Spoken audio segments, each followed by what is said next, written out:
Hi, my name is Mark Hundley, and this is Live at 5 for a Wednesday, another hump day. It's amazing how quickly the hump days arrive and how quickly the weeks have passed. So I just appreciate you joining with me and sharing with me. Yesterday was a little bit different. I did Live at 5 London time, which means that I did it at 11 o'clock Central Time because it was 5 o'clock somewhere. That somewhere happened to be London. I was busy yesterday in the first of 2 days of graduation events and ceremonies tied to Plano Senior High School. So I'm back at my normal time today. So welcome to today at Live at 5.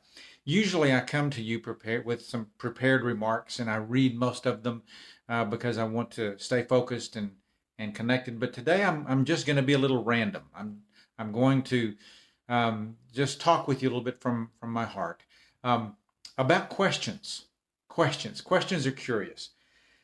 Questions can be some of the most powerful tools we ever have at our disposal to solving problems, finding answers, creating relationships, making connections with others, learning something about ourselves, maybe even challenging ourselves to do and be and live and attempt better. Um, Many years ago, I had a good friend. He's still a good friend, but I had a good friend ask me or tell me an interesting thought, and I may have already mentioned this at one point, but what he told me was, he said, Mark, uh, statements simply tell, questions sell. Now he was in sales, so I thought that might come from him, and he had a line to that, but he said, really, statements just tell, questions sell. And I thought about that. And so I began the process of experimenting with learning to ask better questions, learning to ask questions of myself, of others. I began to think about all of the great questions that have been posited to me in my life. And and questions can do an amazing thing. They can sell things. They can open the door for you to be the life of the party. They can create pathways to insight, and they can create doorways to answers and solutions.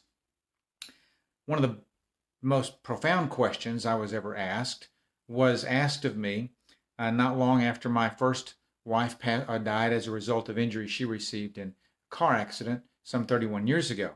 And my friend, another friend, said, Mark, I could ask you, what are you going to do? And he wrung his hands and he said, like a lot of people do, what are you going to do, Mark? What are you going to do? He said, but I want to ask you a different question. He said, Mark, I want to ask you, what do you want to do? What do you want to do? And I guess I had been thinking about that at some level, and I just needed someone to ask me that question because I had a ready answer. That's not always the case with questions. But I had a ready answer, and I told him, I said, well, what I really want to do is write, speak, and teach. And that really set me on a course some 31 years ago to do a lot of that whole process. So I have been writing and speaking and teaching ever since. Some days better than others, but that's been my path. Um, Questions. There's an interesting article I read one time that the best conversationalists, if you were to ask people what makes a good conversationalist, it's that they ask good questions and they listen really well. Imagine going to a party and wondering what you're going to do and what you're going to say, but instead coming armed with a series of questions and just going up to people and say, tell me about yourself. Tell me what inspires you. Tell me something that happened last week that scared you.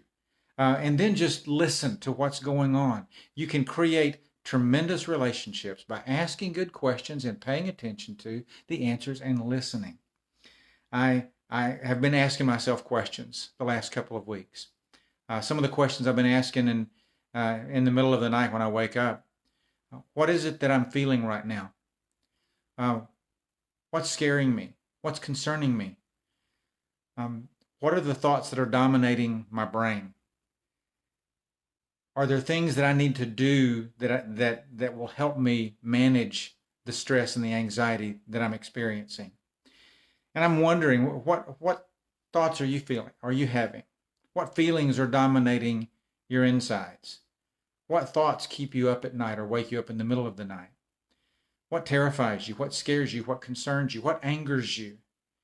What are you doing about those things? Have you written anything down? What does it look like when you've written it down? How does it make you feel or think after you've written some of those things down? You see, in therapy, I ask a lot of questions.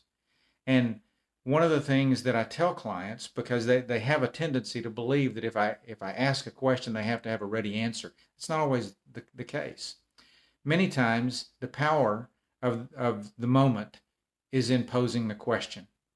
Having the courage to ask that question can create a sense of exploration, a sense of curiosity on the part of the person who has asked that question. And I always say, look, I'm going to ask this question. You don't have to have an answer. I want you to think about it. In fact, don't give me an answer. I want you to wait until the next time we come back and talk together before I have an answer. By the time they come back together, they're ready to share that answer because they've thought about it, that it's gotten down deep inside them.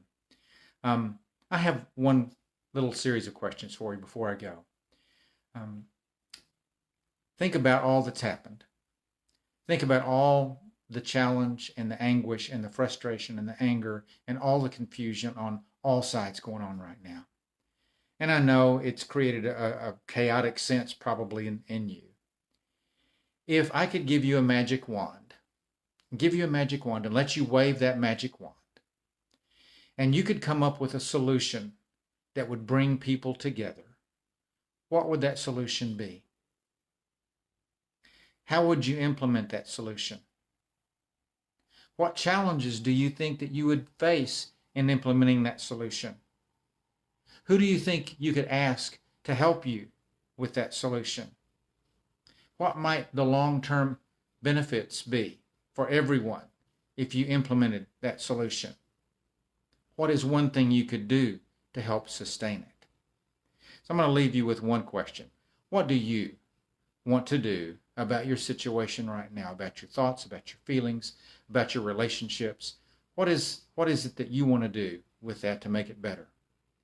What keeps you from doing that? What are you willing to do to change that? Last question, when do you start? We're going to be talking more about questions down the road, but I just wanted to kind of talk with you from my heart today about questions. They're powerful tools if we'll just learn to use them. I want you to have a good night. It's half past or more than past half the week. We have Thursday and Friday left. Have a great evening. I hope to see you tomorrow. Take care of yourself. Peace.